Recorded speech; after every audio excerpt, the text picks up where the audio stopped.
Good morning. Rise and freedom. It's your boy AP here over at Liberty HQ. Good morning. Good morning. It's time to rise and freedom. It's March the 3rd, 2025. Here are the top 5 trending news stories for you to know today. Number 1, Trump's new administration is facing some early crossroads. It's the question of protectionism versus dynamism. Trump's second term is already sparking a big debate among his base. He's leaning hard into protectionist trade policies, stuff like tariffs, America First economic moves, they call it. But some of his newer allies are pushing a more libertarian vibe, embracing free markets and tech innovation. Give it up for the techno-libertarians. Conservative commentators are kind of split on this, right? Some people are cheering, jobs first, right? Sounding like Marxists to me, daddy. While others like myself are warning, watch out. Big government, overreach, don't do it. No. I want no upward pressure on prices. In case anybody's paying attention, inflation is actually increasing. No. Hello? Big promise, bring down inflation. And yet all I hear when I read the pages of the Wall Street Journal, tariff, taxes going up. Like, listen, bitches, we pay the taxes. How do you guys like my lovely Doge father hoodie, by the way? Viva la libertad, carajo. I'm with the techno-libertarians on this one. Yeah, I like my America First nationalism. I like it like my Gulf of America. I like it as a nice, good, silly, bit of American bravado. It hurts nobody. But if you want your Gulf of America mugs, bitch, this pig iron and steel, you think this comes out of nowhere, right? How do you think that the man who creates the jobs, how do you think he gets these lovely products to your front door? Oh, and you love the products. There is what is stated. There's people's stated preferences. The people say, oh, yeah, we want these America First economic voodoo, protectionist policies, and we're going to protect American jobs, and we're going to somehow engineer the economy. We're going to do what the liberals do and what they want to do, but it's not socialism when we do it. It's taxes. We want to cut inflation. We want to bring down inflation. I say, we need free markets in this country. I have a dream when all God's children in the United States can enjoy economic liberty. Can I get an amen? Can I get an amen? When America can say, I'm not gay no more, I am delivered. I'm not socialist anymore. I said, I like women. I like women. Good morning, guys. Welcome to the Wake Up America show. It's wet, wild, woolly, and weird. Make sure you click the like button. I hope you guys are enjoying the show. If you are, make sure that you click follow if today's your first time watching the show today. Dad Bod Baboon, one of our solid supporters, let's give it up to him, says, I sent a pic of my Gulf America towel to the text number this morning. Yes. When we go to the commercial break, Dad Bod, I will be there, and I'll be there for you, and I will get that, and we will post it up on the screen today. Speaking of text lines, you can text the show, 573-319-1586. That's 573-319-1586. The hoodies are super comfy. Doge Father. Get them at 4libertyshop.com today. Let's get some Rumble Rant started, guys. Are you feeling my positive vibes? Am I already, making you smile? So celebrate good times. Come on, get you some Gulf of America merch. Go to 4libertyshop.com. Drink the coffee founding flavors. It's friggin' delicious. I think I'm on Madisonian morning and I'm on my last box. And everybody's coming around my house these days and trying to get my coffee and my tea. I kid you not. You don't see any coffee or tea behind me there, do you? It would be there.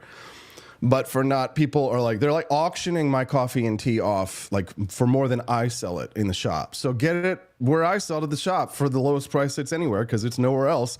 It's only at 4libertyshop.com. Damn, AP, you're getting good at these reads. I'm just making it up as I go.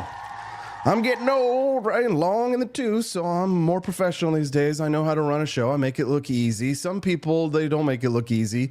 We're going to talk about Zelensky and Trump and J.D. Vance and that meeting on Friday that went wrong. A lot of people, of course, the partisans, they immediately jump behind one narrative or another, and a lot of people had to issue retractions and corrections. This is why Austin keeps his mouth shut, right? I talk a lot, but I always after the fact until I get the details.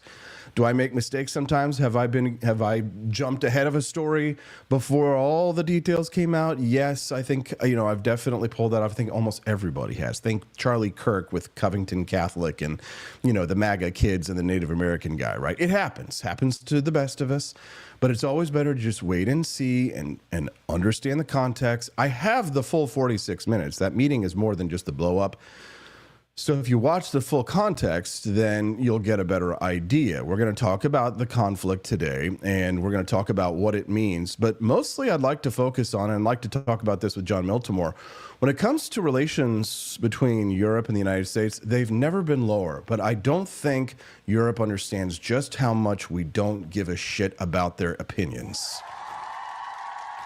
Let me tell you something about the United States, okay? Yes, we are obviously the big swinging dick, but we are also the brains of the world. We're not just the bronze of the world. Everybody, they want to try and paint us out to be these brutes, right? But the intellectuals, where are all the patents coming out of? There's two major nations that contribute to the ideas that are driving civilization forward, that are contributing to the greatness of mankind, the kinds of contributions like beer that will last thousands of years. You know what I'm saying? Speaking of beers, maybe the solution to this is just a couple of beers. Did you guys see Shane Gillis over on Saturday Night Live over the weekend? They had that terrible Mike Myers Trump sketch. I was cringing the whole time watching Mike Myers trying to be Elon Musk because it was like this whole spurging thing. There's no brains, there's no heart. Michael Myers, he was clever. And I have to feel that he didn't write this sketch and he was just pulled in at the last minute to make this whole segment work with Saturday Night Live. And, as a man of stage and theater and who's done television and live broadcast television and radio, I feel qualified to comment on the whole Saturday Night Live problem. So after John Miltimore joins us at 8 a.m., we'll talk about that. They're saying Shane Gillis, Shane Gillis is going to, they're trying to sort of paint Shane's amazing sketch that he did, which is like a pharmaceutical ad, but it's a couple of beers. You're going to love it. You're going to laugh. Well, I guess I think I'll have to turn off YouTube at that point. So here's the thing, guys. Speaking of, I have to create exclusive members only, Rumble Premium members only content starting tomorrow night for the program, which is why you see over on Rumble a blue check mark. See, now we have a real caste society. People always complain when we had the blue check, but before all of the filthy pros were able to get their hands on blue check marks by verification, there was a hierarchy, an established hierarchy of who was important enough to have blue check marks, and it was this secretive process, and no one knew how you got the blue check mark. But if you had an inside, sometimes there were politics involved, and I had one of the blue check mark because someone did me a favor somewhere along the line. I don't even know who it is, but it was just somebody was like, give us the blue check mark.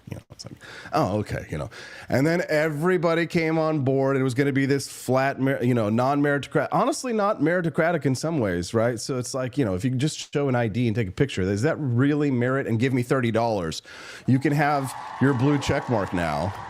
No, you're just paying for it and showing.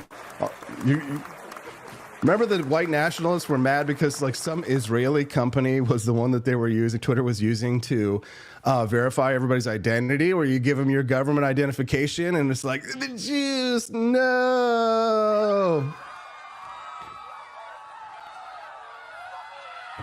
I have a million billion clips. There's a million billion stories. Elon Musk's tech support role, riling up DC, and you'll love to see it. That's the best part of the administration. Doge, I called it. I got in on Doge early, which I'm glad I did. That was smart. You never know where things are going to go, but Doge and Gulf of America have definitely been my biggest, soundest investments. If you watch the show, it's so much better than listening to it later, although listening to it later is possible and it's beautiful, and you should do it if you don't have time to watch the live morning show. How do you do it, Austin? How do I do it? I want to do it for you, Austin. I'll do it. I'll watch it. You can watch it. Yes, you can. Yes, you can. Over at iTunes and at Spotify and anywhere that you get your podcasts. Stephanie's been doing a great job cutting the podcast. Let's give it up for Steffi P for Liberty. She does so much behind the scenes to make this all awesome, and she's...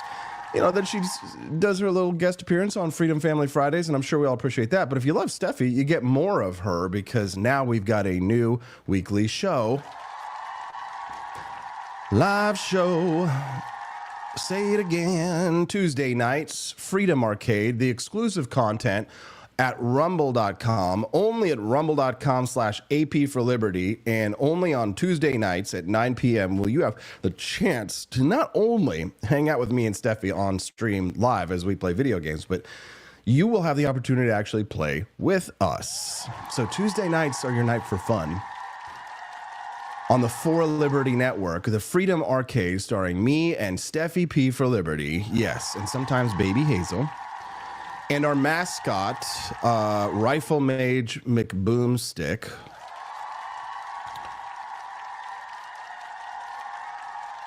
Good morning, all. Good morning, all. Floby Tenderson's here. As long as we've got Bruce Birtwhistle, we're feeling fine with Canada. Richard Bell, Quest Fanning, Amy J.E.'s. If I had a heart attack, it would be because of her, and she would save your life because she is a nurse. Thank you. Thank you. Thank you to the nurses. We do hear you are all dirty girls, however. Nelson65, Caleb Vanderfeltz, Dad Bod Baboon, and Joni Rankin as Quest Fanning brings up the rear, but not up the rear. Welcome to the Wake Up America show. Brad Beckman's here. We always love seeing BB for Liberty. Brad Beckman helps make it happen. He's getting himself a Doge Father hoodie or shirt as well. You can get it as a shirt if it's getting warmer and you're like, no, I need a shirt. Then yes, the shirts are available. I got a hoodie because I just needed like a big 2X giant hoodie that I can swim in. And I got that at forlibertyshop.com. That's the number 4libertyshop.com. Head on over, baby. Click the like. Robbie Thurman, we see you. We spy you. Tater Salad. Can you bless me with something? Can you bless me with something? Oh, gosh. Money-wise. Please. Can you suck it? What? That's what Donald Trump and JD Vance said to Zelensky last Friday. Be tough. I could be tougher than any human being you've ever seen. I'd be so tough. But you're never going to get a deal that way. So that's the way it goes. All right, one more question. Yeah, please. Hey, I want to respond to this. So look, for 4 years in the United States of America, we had a president who stood up at press conferences and talked tough about Vladimir Putin, and then Putin invaded Ukraine and destroyed a significant chunk of the country. The path to peace and the path to prosperity is maybe engaging in diplomacy. We tried the pathway of Joe Biden of thumping our chest and pretending that the President of the United States' words mattered more than the President of the United States' actions. What makes America a good country is America engaging in diplomacy. That's what President Trump is doing. Can I ask you? Sure. Yeah? Yeah.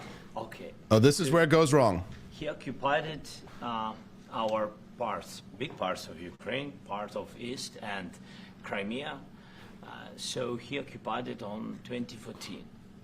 So during a lot of years, so I'm not speaking about just Biden, but those time was Obama, then President Obama, then President Trump, then President Biden, now President Trump, and God bless, now President Trump will stop him.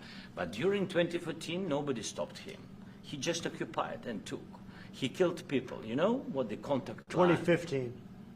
2014. 2014 and 2014. Well, 2014. Yeah. So I was not here. Yeah, but, exactly right. Yes, but during 2014 till 2022, yeah, the situation the same. The people are been dying on the contact line. Nobody stopped him. You know that we had conversations with him, a lot of conversation, my bilateral conversation, and we signed with him, me, like a new president, In 2019, I signed with him the deal. I signed with him, Macron and Merkel, we signed ceasefire. Ceasefire. All of them told me that he will never go. We signed him with gas contract. Gas contract. Yes, but after that, he broken this ceasefire. He killed our people and he didn't exchange prisoners. We signed the exchange of prisoners, but he didn't do it. What kind of diplomacy, JD, you are speaking about? What do you mean? I'm talking about the kind of diplomacy that's going to end the destruction of your country. Yes, but if you are Mr. not President, strong... Mr. President, with respect, I think it's disrespectful for you to come into the Oval Office and try to litigate this in front of the American media. Right now, you guys are going around and forcing conscripts to the front lines because you have manpower problems. You should be thanking the President for trying to bring an end to this conflict. Have you ever been to Ukraine that you say what problems we have? I have been to. Come once. I've actually watched and seen the stories, and I know what happens is you bring them on a propaganda tour, Mr. President. Do you disagree that you've had problems bringing people into your military? We have and do you think that it's respectful to come to the Oval Office of the United States of America and attack the administration that is trying to prevent the destruction of your country? A lot of questions. Let's start from the beginning. Sure. First of all, during the war, everybody has problems, even you, but you have nice ocean and don't feel now, but you will feel it in the future. God bless. You don't know that. God bless. You don't God know. bless. You will not have a war. That was a big mistake. As someone who has done big professional debates and watched people destroy themselves, Zelensky then not threatens us, but tries to, which here's the thing. Whether or not sometimes you say something is true or not, the place that you say it, the time and place matters. The context matters. So, of course, in a theoretical scenario where China lands on our shores, we would obviously be concerned and distressed, just like Ukraine is from the incursion into their territory. However, time and place, and he's trying to get a deal in place, Zelensky, and to grant mineral rights to the United States for all this aid. And Trump, already did promise foreign aid, which please God, stop. Please stop the foreign aid. Just cut them off. I'm tired of it. And I think most Americans are tired of Europe in general. We're tired of their shit. We got tired of their shit in 1776.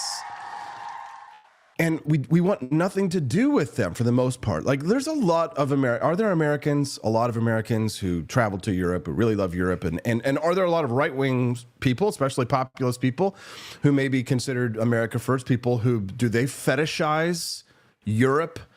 Sure, yes, they do, because some of them have the same weird identity politics that is causing some centrist Democrats to look at their group and rail against identity politics, purity tests, etc.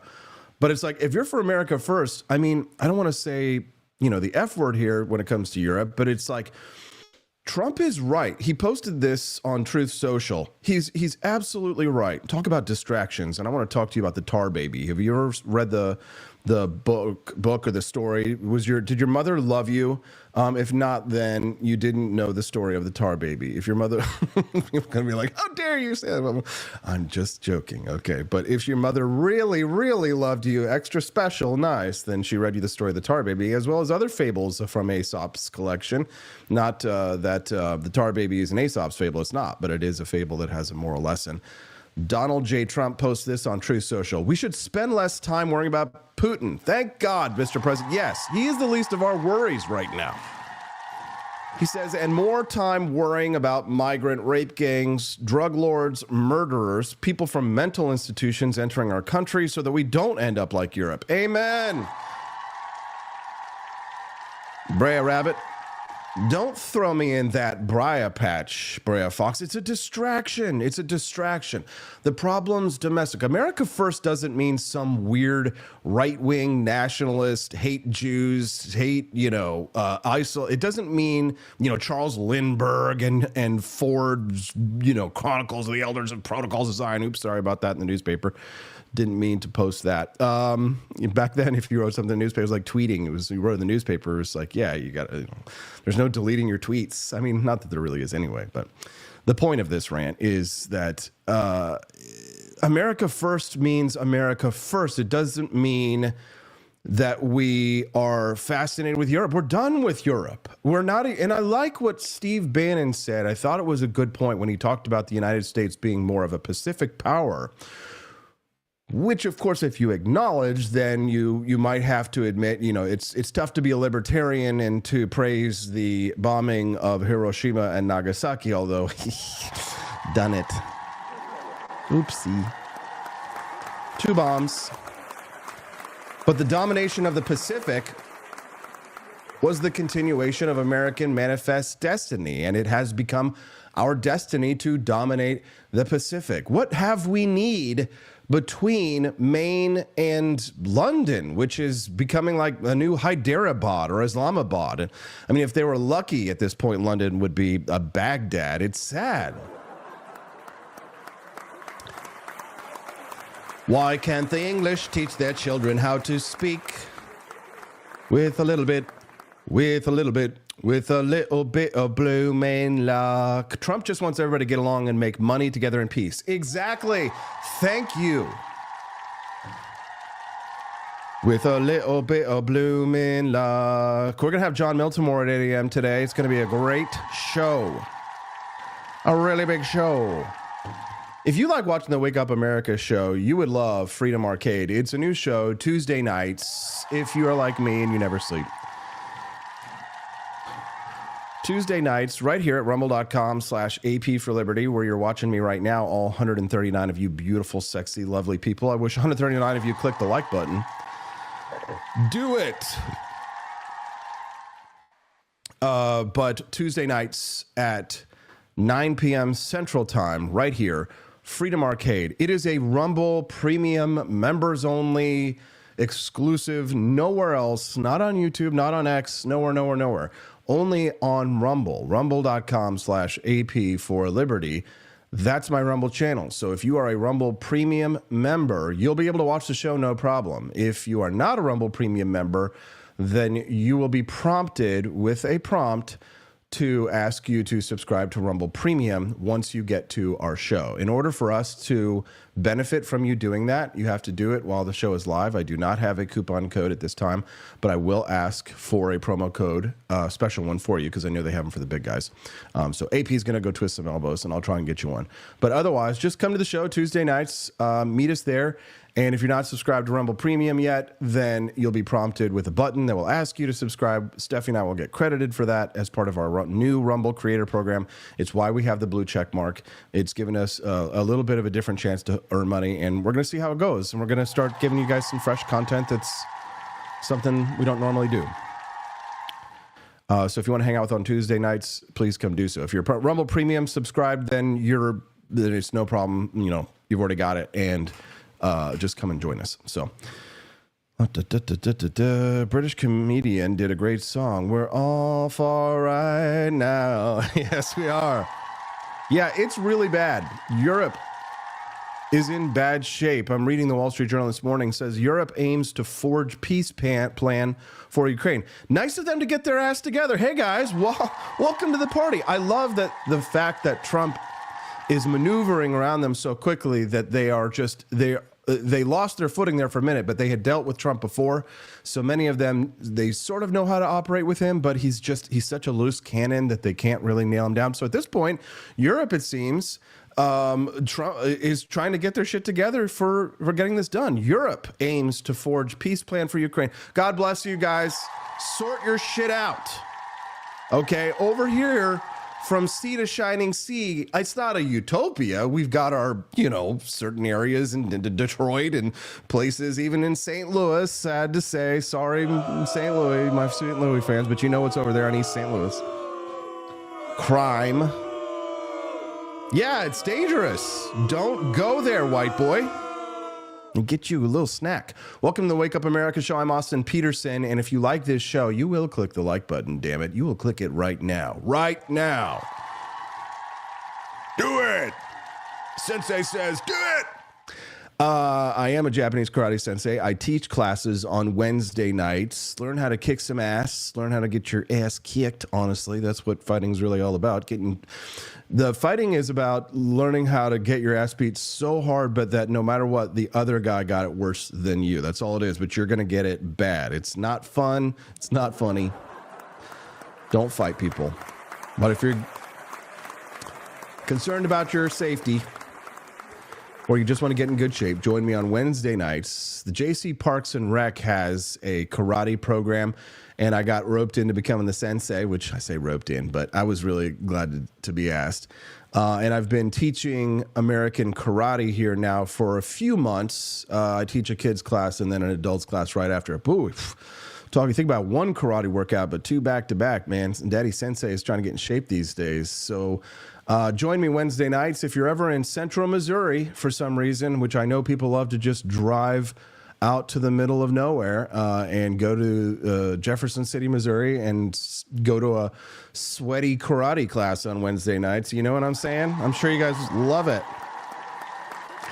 You want to get sweaty with me on Wednesday nights? If not, join me and Steffi Tuesday nights on the Freedom Arcade. It's going to be a lot of fun. Bring your friends. It is late night, so it can get spicy. It's not like the morning show where it will be like PG-13. We're going to play some Cards Against Humanity. We're going to play like the Jackbox adult packs. So it is nighttime, so kids should be asleep. It's Tuesday night. It's Freedom Arcade. It's me and Steffi, and it's only through the Rumble Creator Program. Exclusive members only. Slava Ukraine. Welcome to the Wake Up America show. And if you'd like to talk to me, it's a lot easier to just send me a text. The phone number is 573-319-1586. That text line, if you'd like to weigh in, is at 573-319-1586. Are the Democrats learning their lessons? Are the Democrats going to change their filthy ways? Oh my God, I just saw the Gulf of America towel. It looks awesome. Yeah! I'm going to pull that up. But first, here's the news. I think, to be fair, this is actually... I was being fair. No, this is a huge Democratic Party problem. If you look at Democratic cities, they are terribly run. They have incredibly high taxes. It is impossible to build, so the cost of housing... Let me finish. I'll give you a chance. Cost of housing is crazy in places like New York and Chicago. If you look at Democratic states, you go look at New York versus Florida, okay? Roughly the same population. The budget of New York State is twice that of Florida. What do they have? Streets paved with gold? I live in New York. I pay the highest taxes in New York. You get nothing for it. And I think that is the image people have of the Democratic Party. Lots of taxes, lots of regulation, but nothing gets done. Hey, and I think I live in L.A. Right. And I think, listen. That's why we live in the country, bitches. We live in Missouri. We visit New York. We visit D.C. I'm going to Washington, D.C. May 1st through the 3rd for the AP D.C. Liberty Tour. Who's with me? We're going to storm Washington, D.C. 1776 will commence again. Actually, it is Revolutionary War weekend this summer, May 1st through the 3rd. Join me, Steffi P., Hazel P., Baby for Liberty. She's already starting to wave and say hi, and she's going, da-da. So by the time you guys get to see her this summer, she's going to be like maybe even toddling. I swear to God, I saw her almost stand up. I'm blown away. She's hitting every milestone. She's ahead of the game. She's eating regular food already. I mean, she doesn't have teeth. I'm like, how are you doing that to that steak? Turns out you can just do things. You can just do things as a parent. Oh, you can only give them the applesauce. You can only buy the Gerber applesauce, and you have to stick to their schedule and buy all the like special parent things. And we're just kind of like, nah, just give the baby steak and eggs. Give the baby eggs and steak. And she's like, Dad, steak. She loves it. I love it too. Beef. It's what's for dinner. More beef. If you love your baby, give him steak and eggs for breakfast. I love my baby, so join me and my babies. 1, 2, 3 of us. Me, Steffi, Hazel, possibly Justin Peterson, and Camellia Peterson. How many Petersons are you going to get to see on this trip? Maybe a lot. The whole clan might be there, guys. It's all up to your schedules, of course.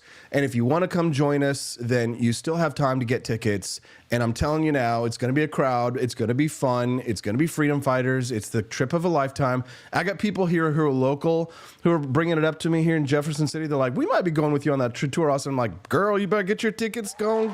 Go to forlibertyshop.com and get your tickets now.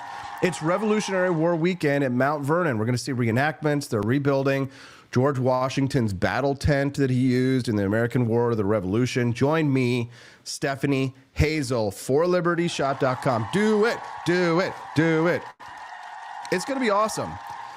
We're going to have a fantastic time. We're going to go to the American History Museum. We're going to go to the Jefferson Memorial. We're actually going to have a conversation with Thomas Jefferson. He's going to join us live at the Jefferson Memorial. Yeah, actually, he's going to talk to us, and you'll talk to him. It's the kind of liberty tour that you won't get from anyone else. The statist will take you to the Lincoln Memorial and be like, he was the greatest leader. Look at him standing there with his fasces and his back to the south. Did you know that his back is symbolically turned to the south? For the Lincoln Memorial, his back is to the south because he turned his back on the south. And then there's Robert E. Lee's house across the way, and he was the traitor. And they'll be like, oh, we love government.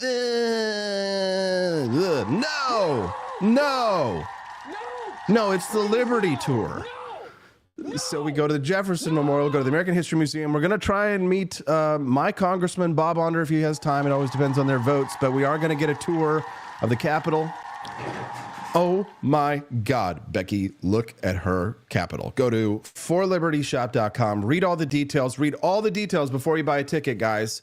All the way to the bottom. The hard itinerary will be coming out soon, but you do have a limited time to get your tickets. And, of course, there is like a refund window that will close soon as well. So, forlibertyshop.com. That's the number, forlibertyshop.com. Join me and Stephanie, Washington, D.C., and Hazel.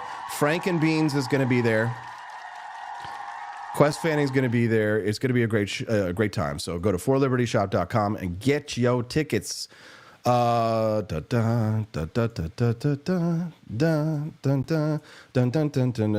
of, while you're there at forlibertyshop.com, can we just like take a second and appreciate the beauty, the majesty? Look at this dude's lateral muscles.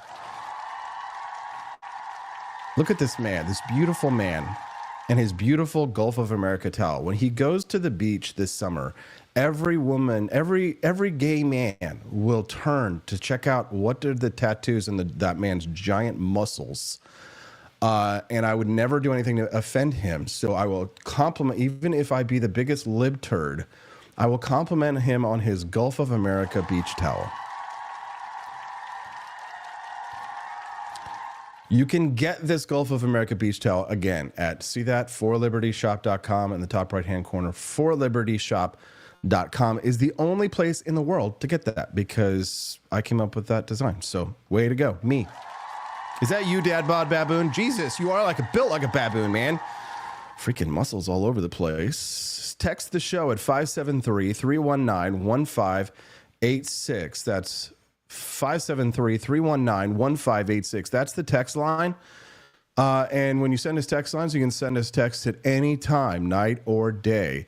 Monday through Friday is the show, 7 to 9 a.m. Central Time. However, we're open for business 24 hours a day over here at the For Liberty Network. Stephanie and I always be scheming and planning. There's Culturama. There's Liberty Tonight. Can you believe that we just kind of like, you know, pulled this out of our butts in the last couple of years? Look at us now. We're just like the scrappy media tech startup. Dad Bod Baboon, he's kicking in $10 and says, I wasn't completely naked behind the towel, or was I?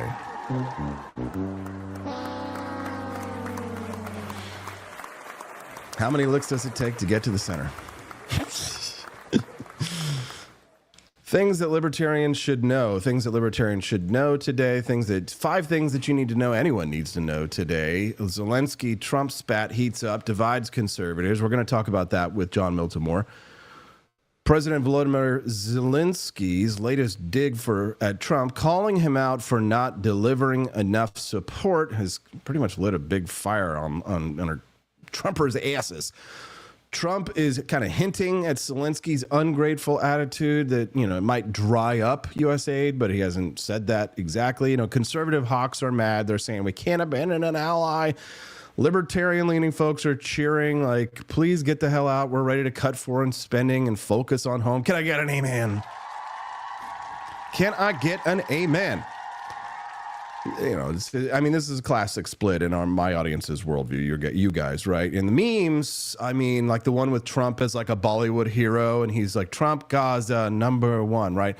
The memes are just delicious and fantastic and hilarious. We love them. Give me the memes. Remind me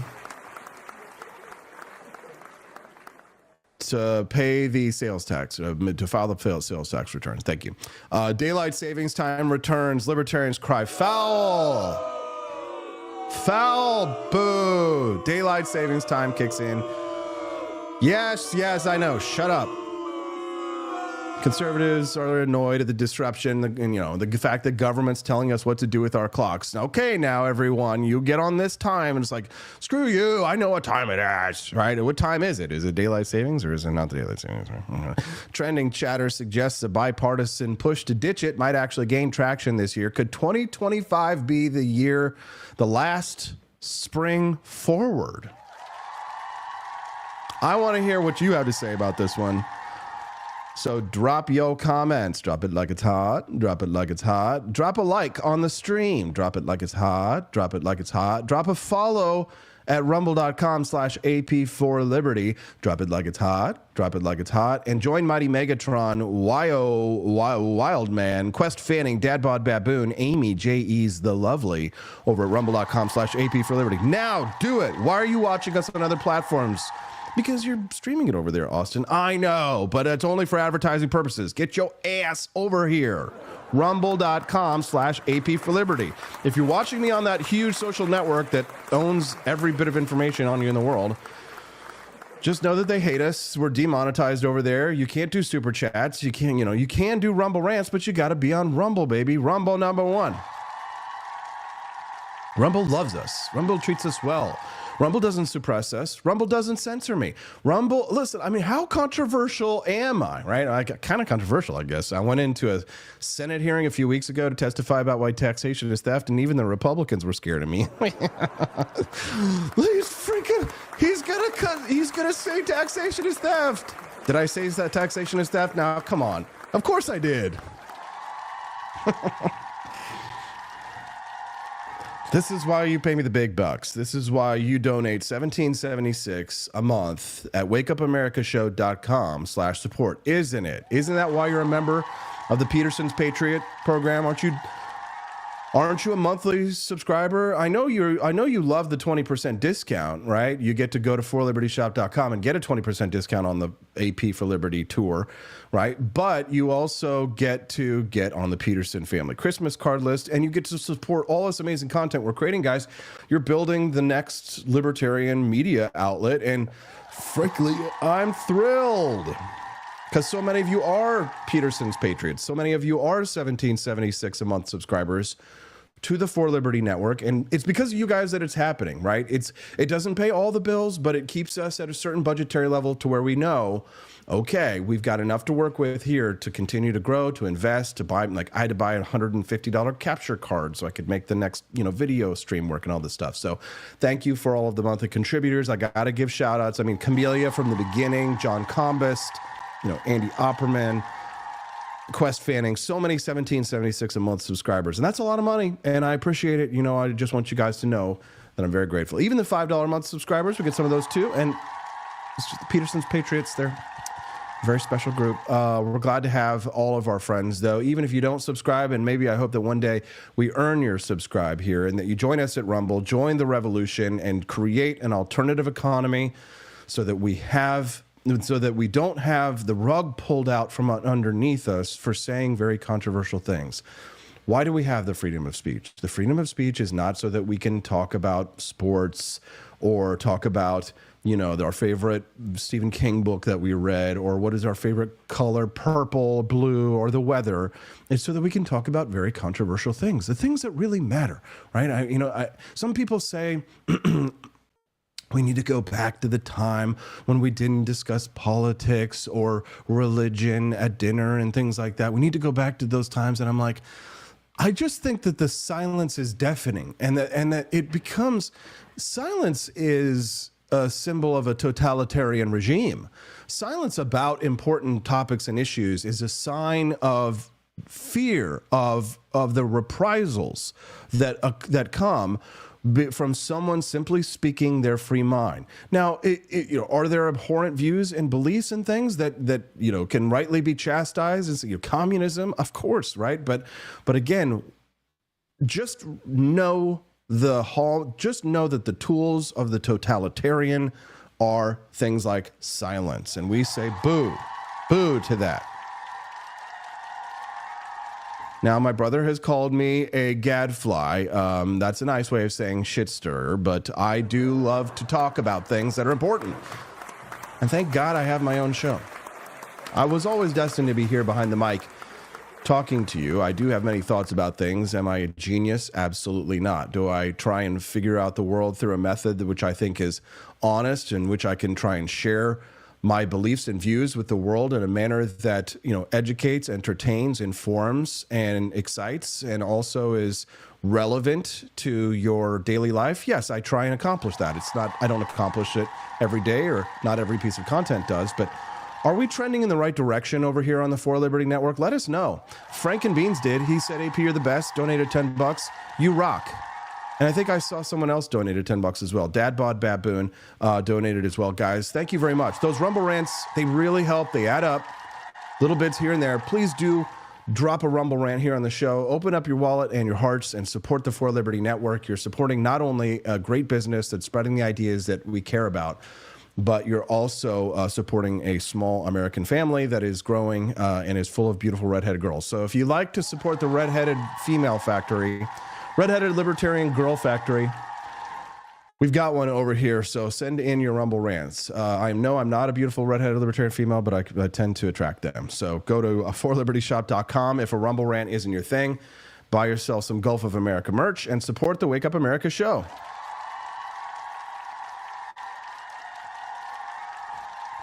We're going to talk to John Miltimore here in just a moment about the Ukraine, Zelensky, Trump, J.D. Vance conflict. But first, here's the administration. Talking about transparency, here is the administration, talking about having conversations, difficult conversations. I'm actually really proud of the administration for this MAGA minute that they're doing on the grounds of the White House. Here's Carolyn Levitt. It was another historic week at the White House. Let's break it all down in the MAGA minute. President Trump showed the world what American strength looks like when he stood up for the American people to President Zelensky during their meeting in the Oval Office. Massive corporations announced new investments and jobs in the United States.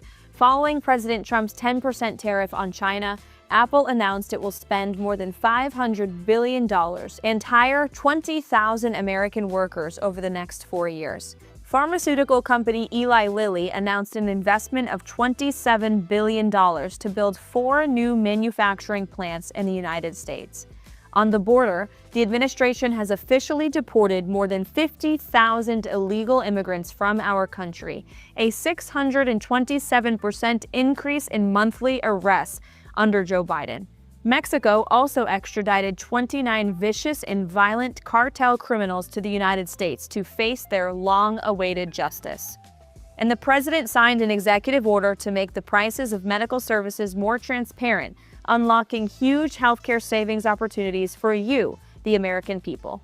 And lastly, we took a historic step towards restoring your trust in the mainstream media by saying the White House Correspondents Association is no longer going to decide who gets to go into the Oval Office and fly on Air Force One. New media is traveling with the president, covering this president. It was a great week, and we'll see you next time. You'll love to see it.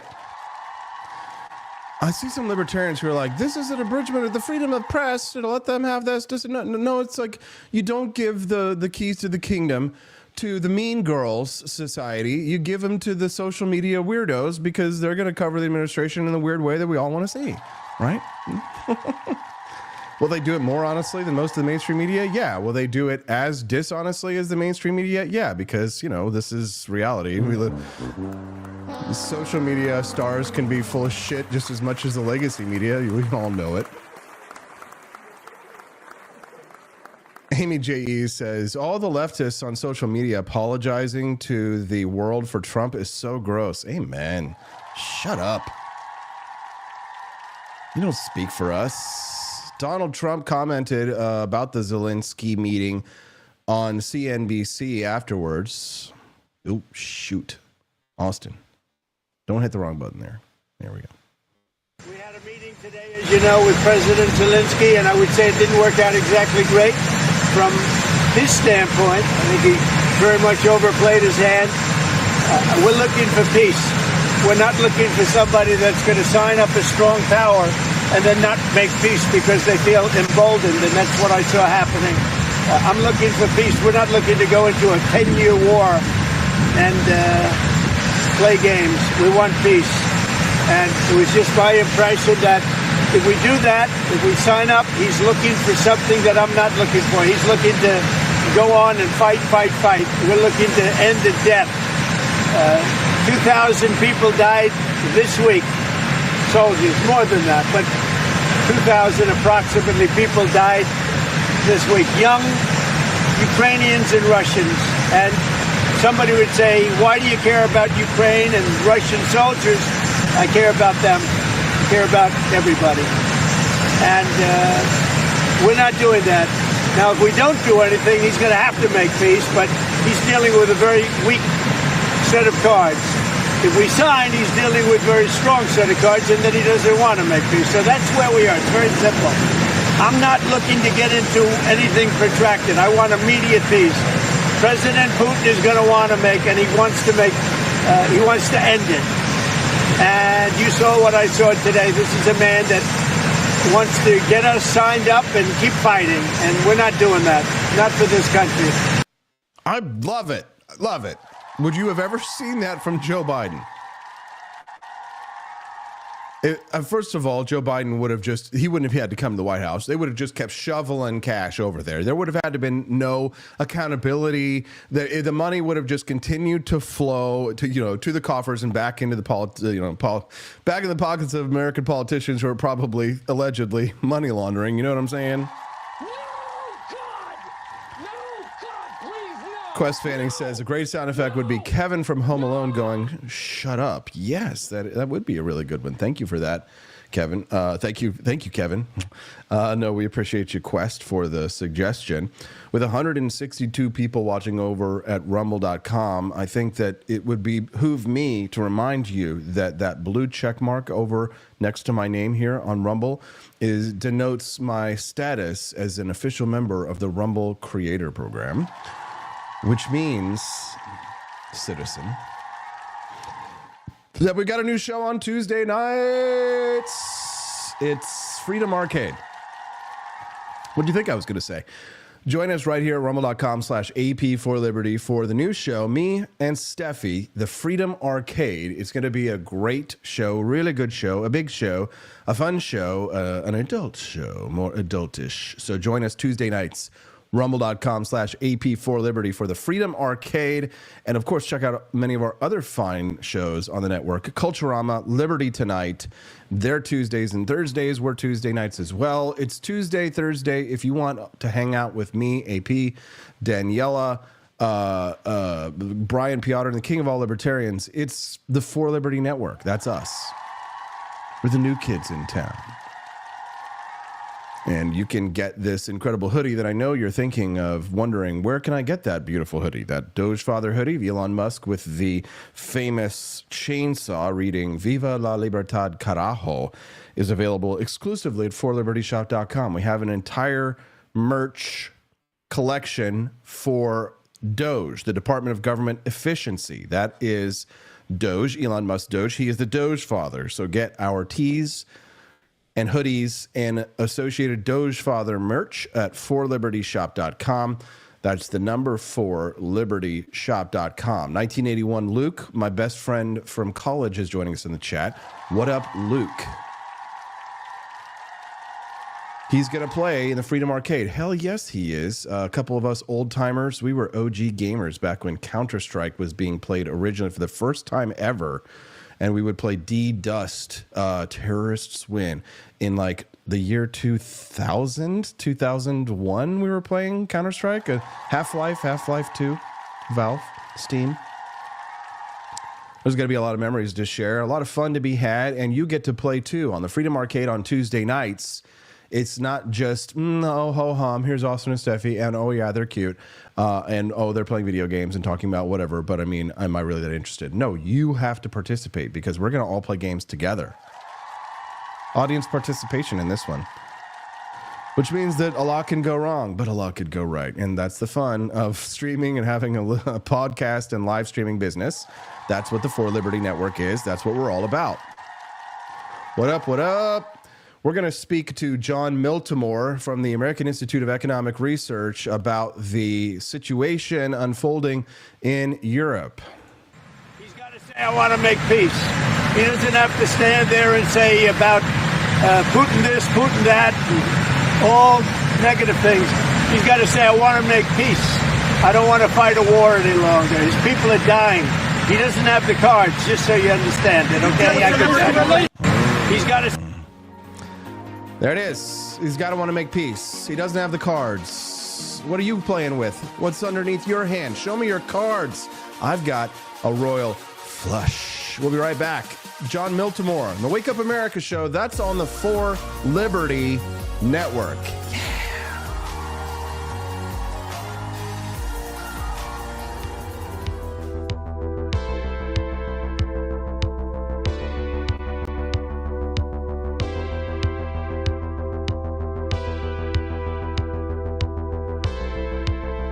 Are you tired of the strange radioactive effects of leftist culture?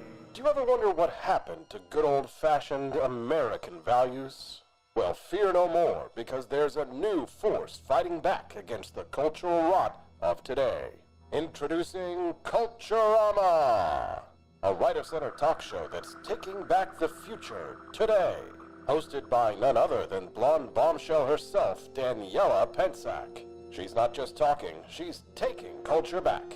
With sharp takes, brilliant guests, and a few surprises along the way. Tune in to the live video podcast twice a week, because the future doesn't have to be weird. It can be Culturama. If there wasn't going to be somebody who was a fiery champion of liberty, somebody who would get out there and who would be aggressive, and if they wouldn't do it with more fire or passion than I had, then I would go and I would fight this battle for us. I've fought for the principles that we all share. Parties tend to be secondary to me. We're here because we believe in the principles of liberty. I am not a perfect messenger, but I think I'm a damn good one.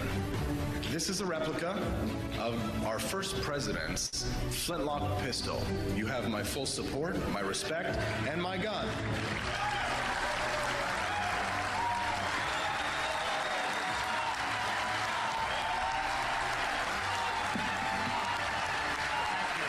I think that at the heart of my philosophy is much more libertarianism than well, that's the fashionable word these days, I guess. A conservative is no longer just that. He's a libertarian and always has been.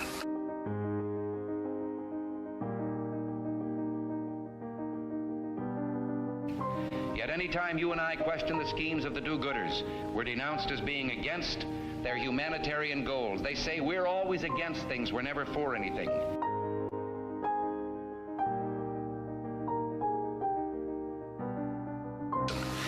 What is fascism? Fascism is private ownership, private enterprise, but total government control and regulation.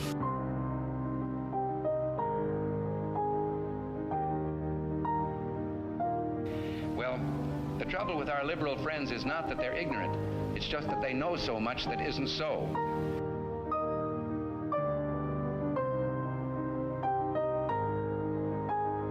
If we lose freedom here, there's no place to escape to. This is the last stand on earth.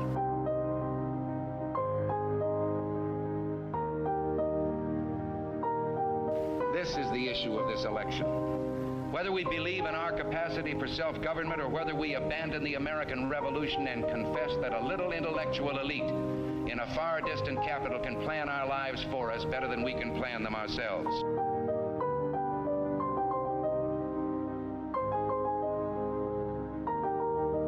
The conservative, so-called, is the one that says less government. Get off my back, get out of my pocket, and let me have more control of my own destiny.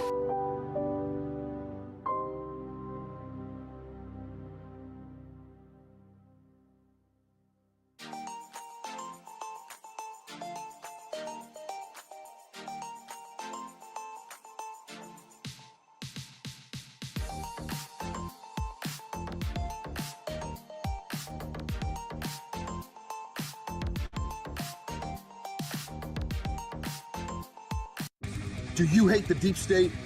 Do you reject the Antichrist in all his ways? Do you believe that aliens controlled LBJ to assassinate John F. Kennedy?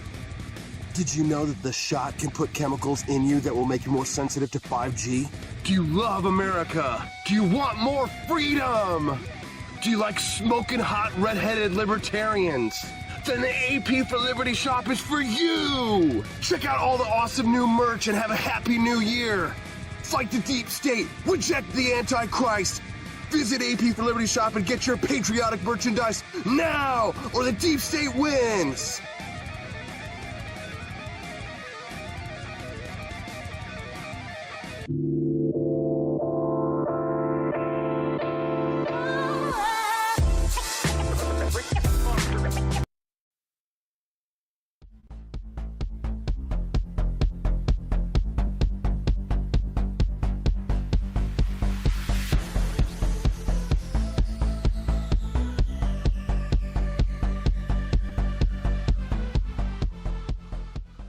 And the sooner everyone grows up around here and figures out that this is a bad war that's heading in a bad direction with death and destruction and all kinds of dangers surrounding it that could spiral into a broader conflict, the sooner people grow up and realize that, I think the more progress we're going to be able to make. But the president's crystal clear. He campaigned on it, and he's going to govern on it. And that is, he is going to be a president that tries to achieve peace, and he has been very clear this is a war that would have never happened had Donald Trump been in the White House, and it needs to end, and we're going to do everything we can to end it in an enduring and sustainable and fair way. Did Marco Rubio become based? Good morning. Rise and freedom. I'm Austin Peterson. You're watching and listening to the Wake Up America show. That's on the For Liberty Network. I know you guys know that because you've, during the commercial break, been shopping at forlibertyshop.com. Everybody who's cool goes to forlibertyshop.com. The Doge Father hoodie I've been rocking this morning here on the show, everybody wants these. They want the Doge merch. They want the Gulf of America merch. They want my shop. Go to forlibertyshop.com, the number forlibertyshop.com. Join us every day, Monday through Friday, 7 to 9 a.m. Central Time. This is the Wake Up America show. We're on the For Liberty Network, baby. We have Monday as a special day we hold to be dear. We love Mondays. Why? Because we get to talk with some of the biggest brains out there. He's got the biggest brains of them all. John Miltimore joins us live. He's from the American Institute of Economic Research, and we call it Mondays with Miltimore. He's going to give you his take on Ukraine, Zelensky, the war, and is Marco Rubio based? John Miltimore, good morning, sir. Hey, good morning, AP. How you doing today? Fantastic, sir, especially now that you're here and you're on time and you look good. Tell me your opinion on this dust-up between Zelensky and Trump. You wrote over at The Take that you thought it was all theater on Zelensky's part. Why? You know, I didn't initially think that. I was like everyone else. You see everything blowing up on Twitter about this, and I'm looking, I'm like, why is Zelensky blowing this deal? I couldn't understand it. His country needs this deal. He needs this deal, and he started to pick a fight with JD Vance. Calls him JD, by the way, not vice president, nothing like that. And I didn't understand it. I went back and watched the entire video, and most of that meeting is very diplomatic. Like they're just kind of taking questions and, you know, nothing. And then that last 5 minutes, and here's my theory on this. You know, I think Zelensky's getting some very bad advice, and everybody's probably seen those reports. I don't know if they're true. Like, I don't think anyone knows if they're true except the people that are alleged to be on these calls. That on the way over to D.C. that Zelensky was talking with Tony Blinken and Victoria Nuland and Susan Rice and all these people who were encouraging him to blow this deal up because they don't like it. That theory does make a bit of sense to me because if you look at this, he left with no mineral rights deal, and if you look, there's parts of that deal that he really hates. And so I think he did sabotage this meeting and has everybody in the world talking about it. And I think he might have a stronger hand as well than I initially thought he did. At first, I made a quip on Twitter. I said he's acting like a man who's holding a full house when he has a busted straight. But he does have, I think, some powerful, influential people in D.C. that are pushing him in this position. And I think they're not really interested in peace in Ukraine. I don't think they're interested in this deal at all. Russia's invasion and Ukraine's defense backed by NATO are classic gang wars, governments flexing muscle at the expense of taxpayers and citizens. Libertarians tend to see both sides as coercive entities, not like moral heroes. The left is painting Zelensky as a hero. Some on the right are painting Putin as the good guy. Like I've seen plenty of right-wingers, come out and say better to be Russian than a Democrat and all that kind of stupid shit. But I don't really think that's the prevailing view on the right.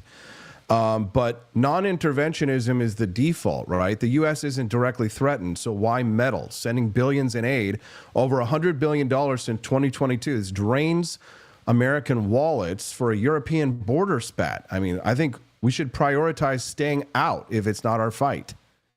Right. No, I think that is a great position. And if you look, though, you're right. If you go on Twitter, if you listen to the news right now, you have this very simplistic Putin bad, Zelensky good. And to actually be part of trying to just say, look, this is a conflict that needs to end, to make this point that we should just try to, we don't need to crush Putin. They call you an agent of the Kremlin. That's what we're seeing everywhere. Like if you make some of these arguments, they're saying you're using Putin talking points. Close to 1 million people have died in this conflict already. Think about that. And I think Rubio is right. This conflict wouldn't have happened. It simply would not have happened had Trump been president in 2020 through 2021 through 2024. This was something, I know Putin deserves blame. He's the one that sent the tanks in. I understand that. But by greenlighting Ukraine into NATO, the U.S. government helped create this problem. And it goes back further. You can go to 2014. I get it. Putin sent guys into the Crimea. He bears a lot of responsibility for this. If we weren't meddling in Ukrainian politics and decided that Viktor, Yanukovych needed to go, and kind of aid that coup over there, again, these were things that didn't need to happen. But the U.S. government's been deeply involved, and now they don't seem to want this conflict to end with egg on their face. Yeah, no, it's the history of unintended consequences. It's all it is, right? So, because everybody at every point in history, we always look back in the past with our perfect vision. But everybody in history who's acting in a certain moment, many of them are acting and they're reacting to what's happening in the here and now, not considering the larger implications of 10 to 15 to 20 years ago, especially if they think that maybe those things don't exist. I mean, the drone warfare alone has been the most horrifying part of this for me. From a visual perspective, I watched a Ukrainian soldier try and put out a fire on his leg while his lower spinal column was wiggling and wriggling out of the bottom of his lower back, which did not exist. And I'm just thinking, and where did that footage come from? It came from a drone. But where did the explosion come from? It came from a drone. No one is safe anymore, John. There's almost this illusion of security, because if you consider, there's not a lot stopping people from just doing that kind of a thing here in the United States domestically. Like, we probably need to prepare ourselves for what's going to happen here in the United States. I'm not saying it'll be maybe as big as 9/11, but I mean, that kind of stuff, like, that's scary stuff. And I understand why, despite the situation, whatever it was, whoever started it, that Trump wants to end it, wants to be like the parent and come in and say, let's end it now. Like, I want it over, because honestly, he doesn't give a shit. He cares about the border. He cares about the migrant stuff. He cares about American national security here domestically. He's not worried about Putin. And frankly, we do have bigger fish to fry. Do we not, John? I mean, inflation, hello, it's still here. 100%. And the problem is, I think you have people that don't want to give Donald Trump a political victory. Imagine what happens if he does have, in his first year in office, suddenly there's a peace deal in Ukraine, right? That's an enormous victory for Trump. I think people don't want that to happen. And let's go back to this mineral deal that's being offered. Look at that deal. Almost everyone wins with that deal, right? If you look what's going to happen, I know Zelensky's asking for all these peace securities, but if we have that mineral deal, you're going to have U.S. corporations in Ukraine that are working. That's about as good of a security guarantee as you're going to have, because Putin wouldn't dream of coming into Ukraine and attacking while you have all these U.S. corporations there that are on the ground. That's great for him. With Russia, like they don't have to worry anymore about Ukraine joining NATO, which was a bright line for them. You have all the Ukrainians and Russians that are going to be alive because the war is stopping. The only real losers I see here, there's two. There's Zelensky himself, like does stand to lose. They've lost some territory. This deal is kind of nebulous on that front, and suddenly he's not the attention of the world anymore. Which right now he's been jet setting. He's been doing everything, raising hundreds of billions of dollars are coming into Ukraine.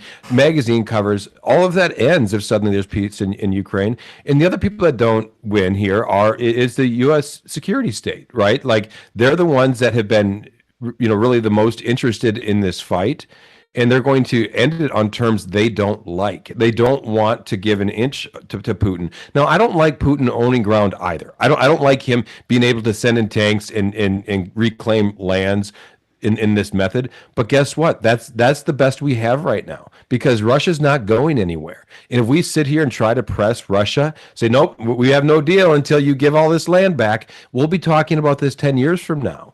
And it could, like Rubio said, it could spiral into a greater conflict. We need to end this thing, even if it's not under perfect terms for what the Pentagon thinks. Yes, completely agree.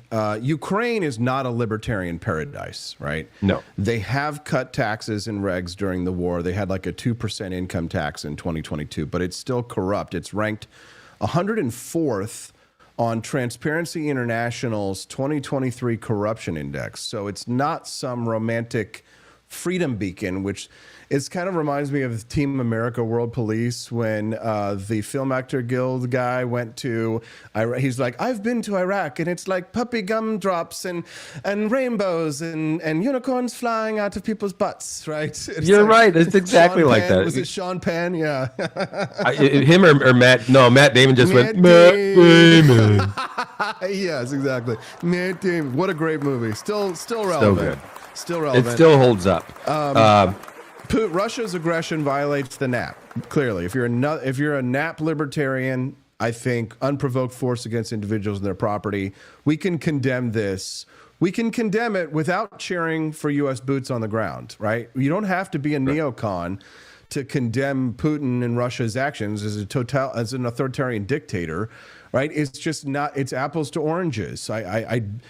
Two things can be true at once. The rank partisanship spoils the debate. And honestly, I feel like the partisanship, it really, obviously leads to the uniparty, which is what many right-wingers and even some left-wingers complain about. You got Nicole Shanahan, you got Tulsi Gabbard, you got Jimmy Dore, the guy that's like the left-wing podcast host. Russell Brand is with Trump.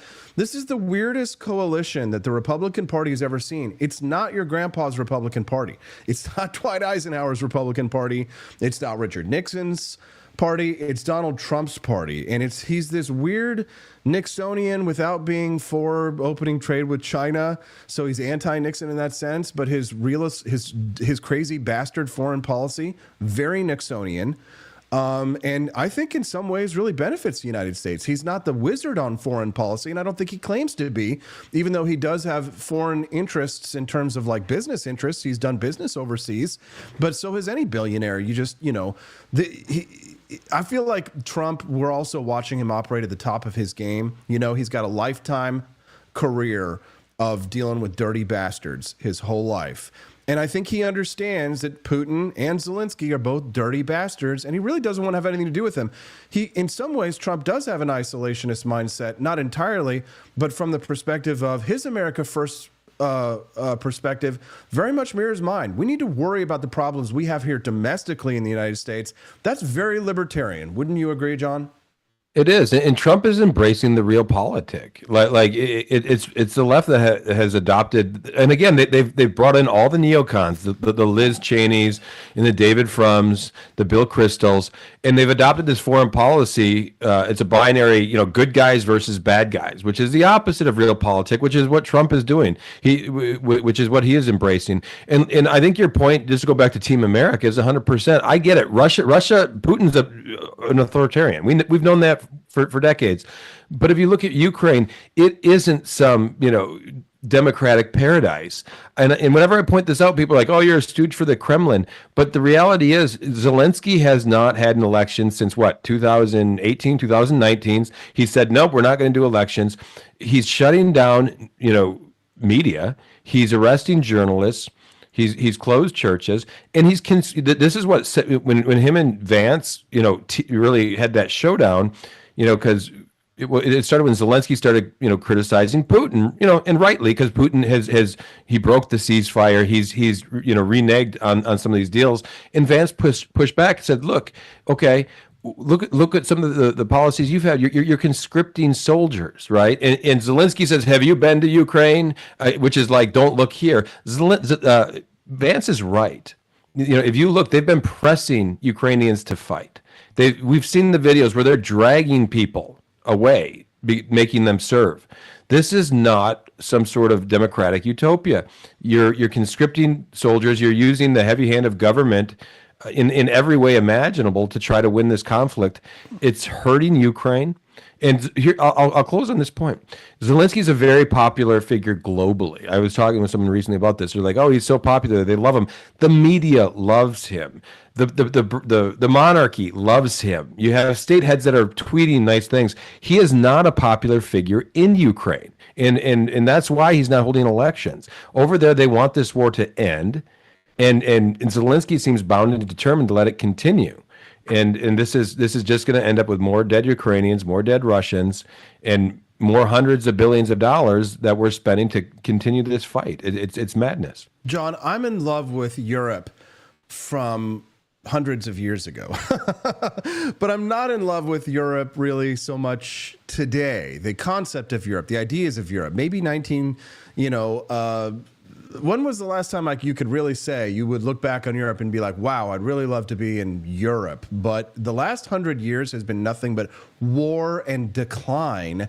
Ever since the French Revolution, France has never really truly recovered from that. America's revolution went fantastic. France's revolution led to Napoleon and to World War I and World War II and the battle. Even England is something so alien, which is why I kind of was joking around the other day when they said that English is the official language. And I'm getting a little impatient with the administration saying this is what it is, but I'm like, you got to pass some freaking legislation, please, right? Or it's not. It's only until the next president gets in, regardless.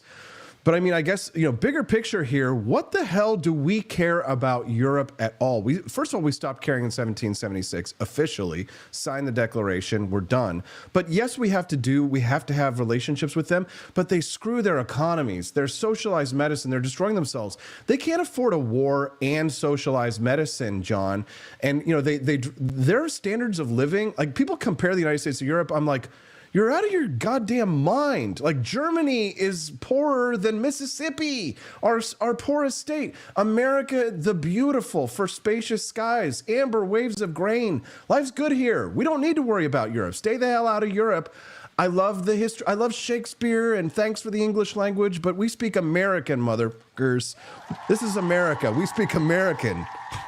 Okay. No, Europe's in suicide mode. If you look, you have countries like Germany. Their economy hasn't grown in 10 years. They're all kinds of problems.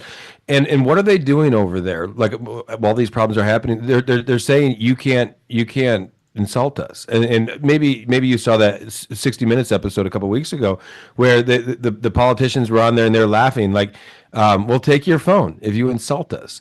And the UK, what are we going to do? We're going to have pre-dawn raids if you say something on Facebook we don't like. This is the future of Europe right now.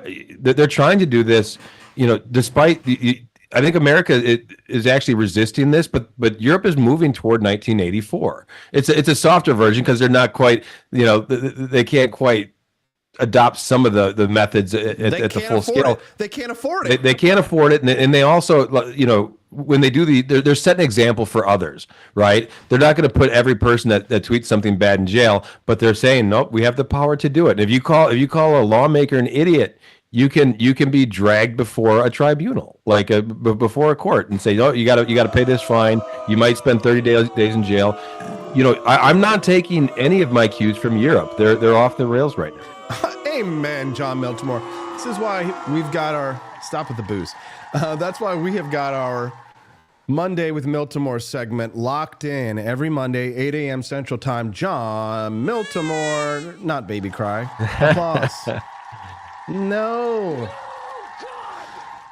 Okay, John, I'm actually kind of scared. I read this headline this morning from Politico. This is cause for concern. Centrist Democrat group rails against leftist identity politics and purity tests. No, don't do it. Several dozen political operatives of the Democratic Party gathered at a nice little Tony resort off the Potomac last month. Democrats, they say, had become too obsessed with, quote, ideological purity tests and should push back against, quote, far left staffers and groups that exert a disproportionate influence on policy and messaging. No, don't let those people have a say. You're wrong. Continue the chaos. Continue the madness. John, the last thing we want is the Democrats to learn this lesson, is it? It's funny. I was talking with a friend in politics about this recently, and this came up, and I pointed to, like, there are sensible Democrats that have been trying to, push the party in this path. I go back to something Matthew Iglesias wrote right after the election, and you don't have to agree with everything Iglesias said. I think he's a smart guy. And he had some, blueprint for, bringing Democrats back into power, and it had like 10 things, and everybody hated it. Like everybody just started ripping it. And, when I was talking to my friend about this, he's like, you can't put the genie back in the bottle. These ideas are out there, and you don't have a few people in power that can control this, right? So I don't see this going around. There's people saying that we need to kind of return to the Clinton-esque center. And if you looked at Bill Clinton, the blueprint, go back, Dukakis, this kind of weird Massachusetts liberal, got clobbered. They got this governor from Arkansas who talked pretty sensible and talked compassionately, but had things about, a kind of tougher immigration policy, welfare reform. He embraced that kind of center message that was very appealing to Americans. I don't think that's going to work with the Democratic Party today. I think they love identity politics. They couldn't turn it off even if they did get leadership to decide, you know what, this is hurting us. I think they're stuck with this. And I say that kind of sadly. I wish Democrats would refute this. I wish they would say, you know what, this isn't part of the American ideal. We agree in treating everyone equally. I don't care if you're black. I don't care if you're white. But we believe in that. We're not trying to punish anybody over race. That's not part of what America is. But all this DEI stuff is part of their DNA now. Nice. John Miltimore from the top rope. You love to see it, John. It's very Marxist, by the way. I'll just like that's what that is. If you go back and you look at the critical race theory and all these things, it goes back to the neo-Marxist ideas who they see everything. They've taken this good idea of equality and perverted it and turned it into this equity idea where outcomes, we might have to have the same outcomes for everyone based on race and gender. Very toxic ideas that demand a strong central government to push us in that direction. John, what are you doing over there at the American Institute of Economic Research?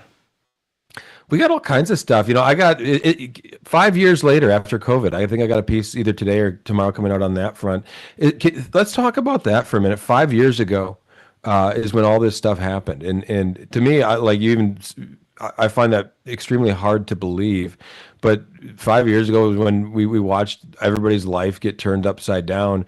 I still remember where I was when I saw this. I still remember thinking, oh my gosh, the NCAA tournament is being shut down. And that's when I knew, like, it's on. Like, we're in this horrible place. And what I see today is nobody wants to talk about that. Nobody wants to admit mistakes that were made back then and admit that, shutting down the entire global economy for this virus kind of pushed us over the edge and caused all this economic damage worldwide.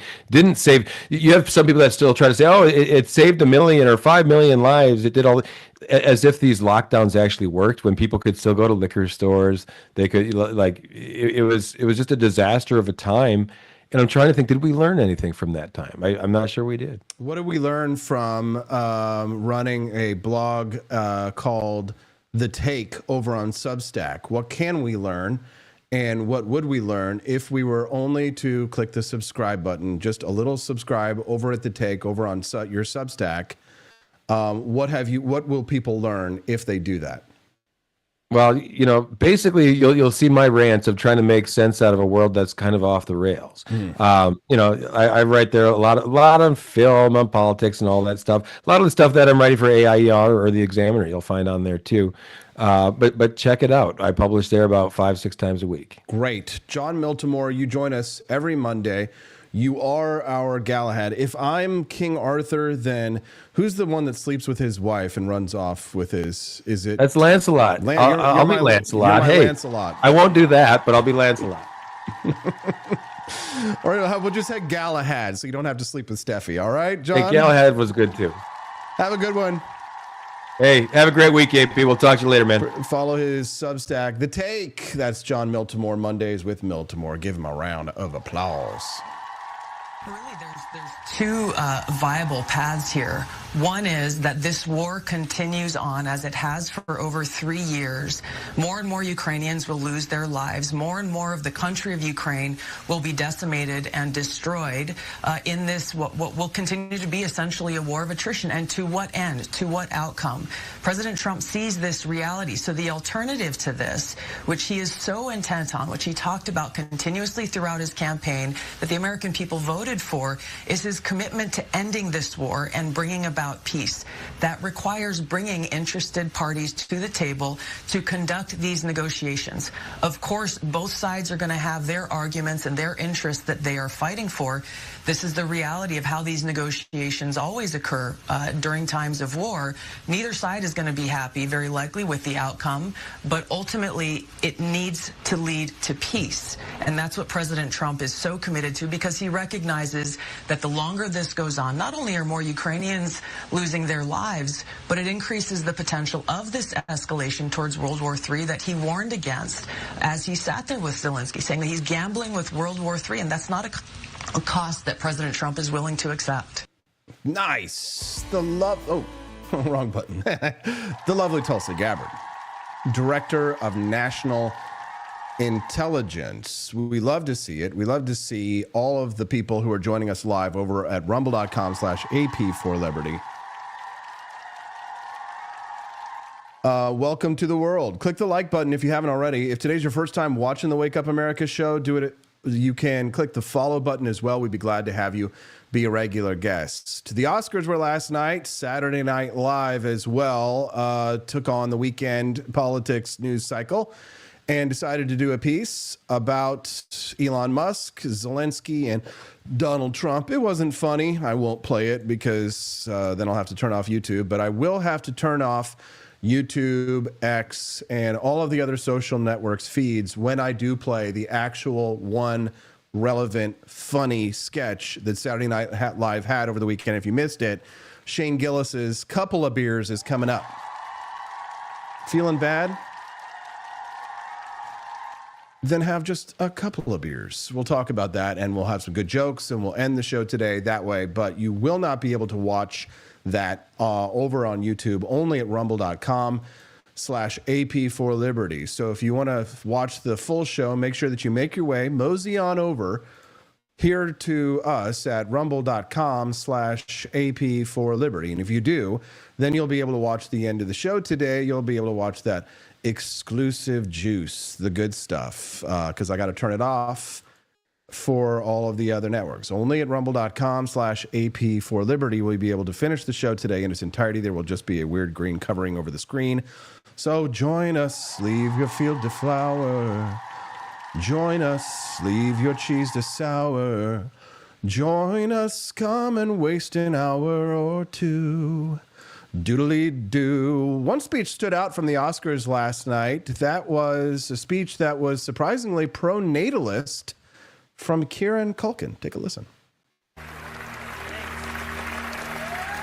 Oh my God, that's crazy. I don't even know Mr. Downey, sir. This, thanks for handing this to me. This means a lot coming from you. Thank you. He's right, by the way. Jeremy, you're amazing in The Apprentice. It's fine. Hello. I'm not supposed to single anyone out as favoritism. Anyway, but you were great. And I've already lost whatever speech I prepared, 20 seconds or whatever. I have no idea how I got here. I've just been acting my whole life. It's just been a part of what I do. So I felt like this was never my trajectory. But however I got here, I know that Emily Gerson-Sains, my manager of 30 years, is because of you. Thank you for being there. I lean on you for everything. So please don't go anywhere. I'd be completely lost without you. I love you. And the movie, Jesse Eisenberg. Thank you for this movie. You're a genius. I would never say that to your face. I'm never saying it again, so soak it up.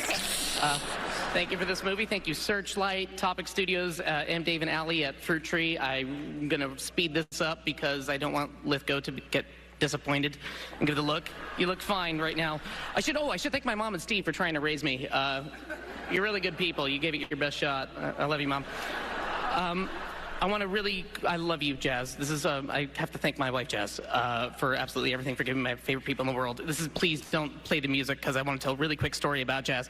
About a year ago, I was on a stage like this, and I very stupidly, publicly said that I want a third kid from her, because she said if I won the award, she would give me the kid. It turns out she said that because she didn't think I was going to win. And people came up to her and were like, really annoying her. I think it got to her. But anyway, after the show, we're walking through a parking lot. She's holding the Emmy. We're trying to find our car. Emily, you were there, so you're a witness. And she goes, "Oh, God, I did say that. I guess I owe you a third kid." And I turned to her and I said, "Really, I want 4. And she turned to me. I swear to God this happened. It was just over a year ago. She said, "I will give you 4 when you win an Oscar." I held my hand out. She shook it. And I have not brought it up once until just now. You remember that, honey? You do?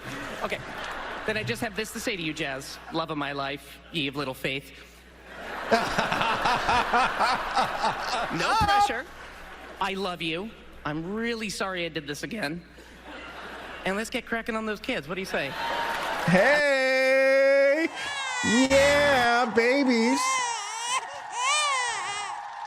This is the speech, man. That's what we want to hear from people. Like good family values. It's nice to hear the first acceptance speech there. Kieran Culkin, Best Supporting Actor, talked about holding his wife to a promise they would have more babies. Quite a contrast from Michelle Williams thanking abortion for her success some years ago. Ugh, gross. Yes, pro babies. We like babies. We love babies. And you know what we love? Our huge tracts of land, except when it was previously owned by Native Americans. Here's the Oscars with a land acknowledgement. We gather in celebration of the Oscars on the ancestral lands of the Tongva, Tataviam, and Chumash peoples, the traditional caretakers of this water and land. We honor and pay our respects to indigenous communities. Yeah, shit, bitch, give the land back or shut up. Give the land back or shut the hell up. Bitch, nobody wants to hear about the native lands of the Tonga. You aren't selling. You're not going to give it up, give it away, sell it for pennies on the dollar if you got to sell it, right? Just because you would lose everything if you didn't have your $1 million property in Southern California with your LGBT firefighters out there making sure everybody's house burns down. Let's hear it for the boys. Let's give the boys a hand. Let's hear it for the white boys, yeah. They'll show up to a fire. Land acknowledgments. Give the money back or shut the hell up. Scott Jennings over on CNN is a monster. He eats leftists for breakfast. He eats pieces of leftists for breakfast. He needs Zelensky to recognize the position that he's in. Which to you is what? We're their patron. We're their best hope for the killing to stop and for them to emerge from this sovereign and prosperous. And we're also their best hope as a business partner. I mean, all Zelensky had to do today was put on a tie, show up, smile, say thank you, sign the papers, and have lunch. That's it. And he couldn't do that. And this followed 10 days of being difficult in private and now 1 day of being stupid in public. This did not have to go down this way. Okay.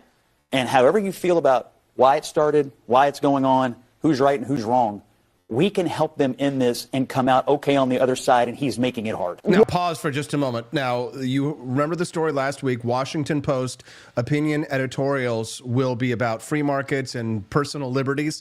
Here's the Washington Post, Josh Rogan, responding to Scott Jennings, Republican, on CNN, and what he just said.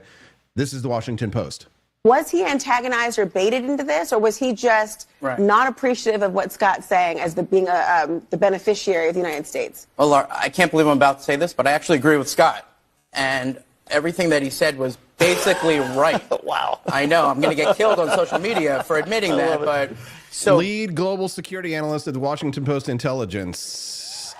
Oh, the times they are a-changin'. Oh, God, the Treasury Secretary. Let's hear what he has to say about the economy. What I find interesting is for the past year and a half and during the campaign, most of the media said, oh, the economy is great. It's just a vibe session. Now that President Trump's in office, there's an economic problem. And I'll tell you what the problem was. We were pretty straightforward on this program. Well, I haven't seen this program, but in general, this idea... Bull crap. There's no way. CBS, Face the Nation, go back in the archives. Tell us that you weren't papering over what the Biden administration was doing, the inflation that we're all still struggling from, and it's true. And the ones that I follow, the news outlets that I follow, didn't see much of a change. Inflation is ticking up, and the eggs are going missing on the shelves. That working class Americans didn't know what they were talking about. They didn't know their lived experience. They didn't know what their pocketbooks were feeling. And I'll tell you, President Trump was elected. One of the reasons was the affordability crisis, and we are setting about doing that. So after 4 years of disastrous policies, we're running these gigantic deficits that led to the affordability problem, massive government regulation. So what we had was a demand shock from the government spending that was met by supply constraints with overregulation. So we are in the process of deregulating, which will free the supply side, and we are cutting back the government spending. It took 4 years to get us here. President Trump's been in office 5 weeks, and I can tell you we're working every day. What I will point out, interest rates, the 10-year bond, which I am focused on, have been down every week since President Trump was president. Mortgage rates have been down every week. So that's a pretty good start. Okay, it may be a good start, but daddy likey cheapy groceries, the staples that we eat every day, we got to get this monster cooked like a turkey. That's why I like the Doge Father. When the whole thing blew up last week with the influencers and the binders and all that stupid crap, I do know that it may have been a big story, but it was also a distraction, important distraction from the real important things that need to happen, which is more Viva la Libertad, carajo. More afuera. More Doge. Elon Musk is the Doge Father. Don't let yourself get distracted, Elon, by the baby mama drama. Don't let yourself get distracted by the conservative right-wing influencer sphere who's just begging you, hoping one day for a little bit of a retweet. Focus, Elon. Don't be fooled by them big old conservative titties. They're meant to hypnotize, then distract your ass. We need more Chainsaw of Liberty. If you like the Doge Father hoodie that you see, we also have it in a shirt. You can get it at forlibertyshop.com. forlibertyshop.com. What are you doing here when you should be at forlibertyshop.com? Our friend Dad Bod Baboon, he got his Gulf of America beach towel. Those are big time favorites over at forlibertyshop.com. Check him out, Dad Bod Baboon. Built like a mother baboon himself. Look at these giant pectoral muscles. It's not gay when I say it. A Gulf of America beach towels available at forlibertyshop.com. The shop. Hit the shop. We call it the Grift Shop because I think it's funny. The Wake Up America show is brought to you in part by those purchases that you make. It's a little bit to you. It's a lot to us. The For Liberty shop has a Gulf of America collection that would blow your mind. The Department of Government Efficiency is sweet and open for business. Get your Doge Father hoodies, t-shirts, mugs, hats at forlibertyshop.com. Doge Father mouse pads, a very budget-friendly item, and you can have the Doge Father on your mouse pad with the Viva la Libertad Carajo on the chainsaw at forlibertyshop.com. You can get, like me, get the Doge Father hoodie. That little sucker right there is super comfy. I got a 2X just because I want to swim in it. You can get one at forlibertyshop.com. Many colors. Buy a box of coffee. Drink some of our delicious For Liberty. It's the For Liberty shop. And while you do, throw it in there. You could spend $1,000, drop $1,000 right now if you also buy some Liberty Tour tickets, upgrade it to the exclusive Liberty Tour merch package. All of this available at one place, one-stop shopping, forlibertyshop.com. The beach towel is big, it's soft, it's scrumptious. It will make you a sex icon in your community. Wherever you be, the Gulf of America will make you look hot, baby. Everybody wants it. So get like me at forlibertyshop.com. That's the number 4, libertyshop.com. Austin, shut up. Let's talk about the news. During our ongoing coverage, former United States Ooh, ambassador. not that clip. The United States and Ukraine getting back on the same page, and President Zelensky giving his...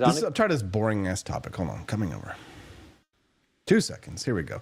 A psycho tried stabbing a bunch of people in Boston. Was stopped by a cop who shot him dead. Boston officials went on TV offering condolences. Guess to who?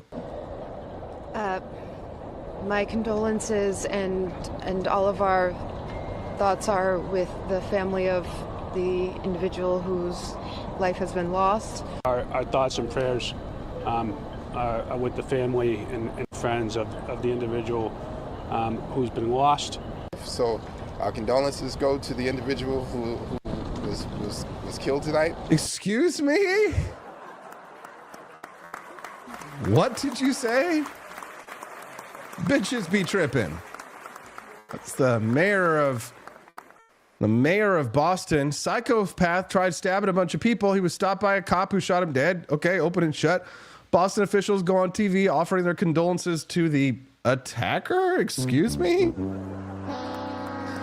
Oh, what the hell? Oh my God, no way. James Carville, completely sane, totally sober, not drinking, not sounding like a psychopath himself. Is madness. And I don't mean madness like I'm mad at you, you mad at me, you didn't say this. I'm talking about madness like King George III kind of madness. And it could be a combination of being a fat fucking slob, which of course he is. It could be that he's can't sleep at night because his beached whale body can't allow the circulation it needs. I don't know. I'm not a sleep specialist or medical doctor. But I think we should revisit the possibility of a syphilis diagnosis. And I know a lot of people that watch this channel, or some of you, or we get any number of that's enough, James Carville.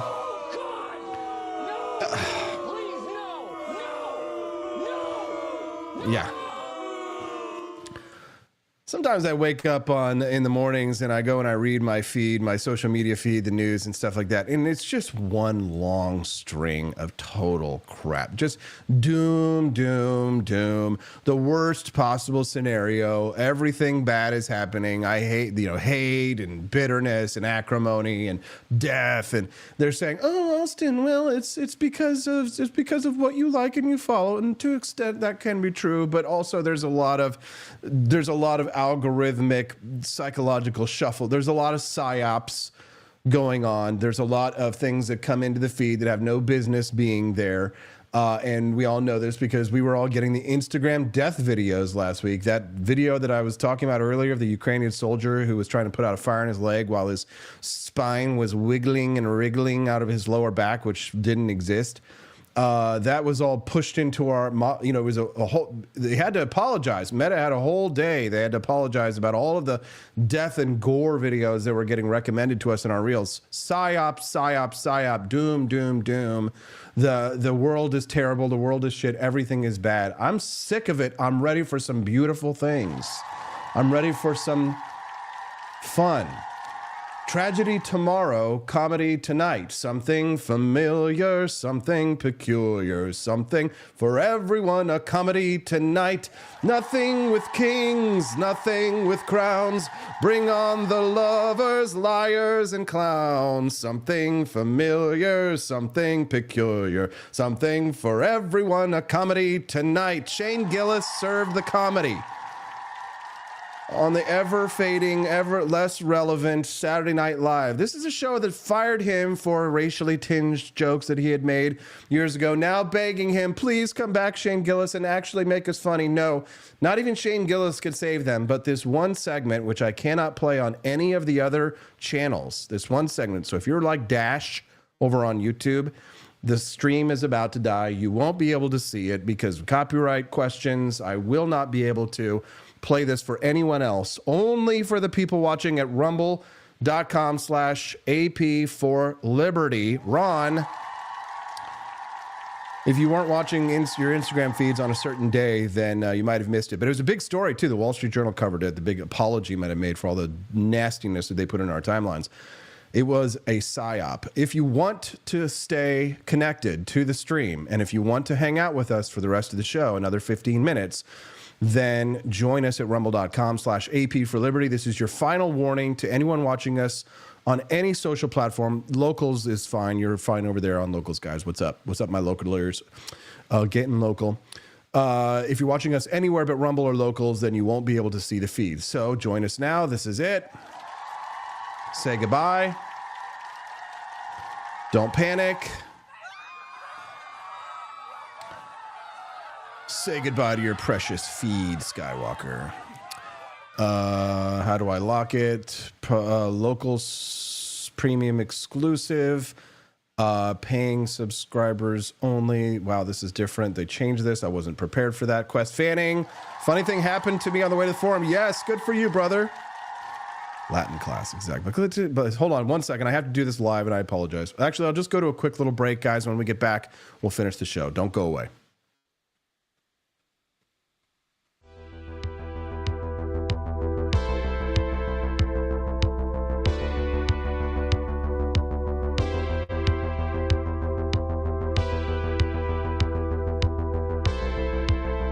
Are you tired of the strange radioactive effects of leftist culture? Do you ever wonder what happened to good old-fashioned American values? Well, fear no more, because there's a new force fighting back against the cultural rot of today. Introducing Culturama, a right-of-center talk show that's taking back the future today.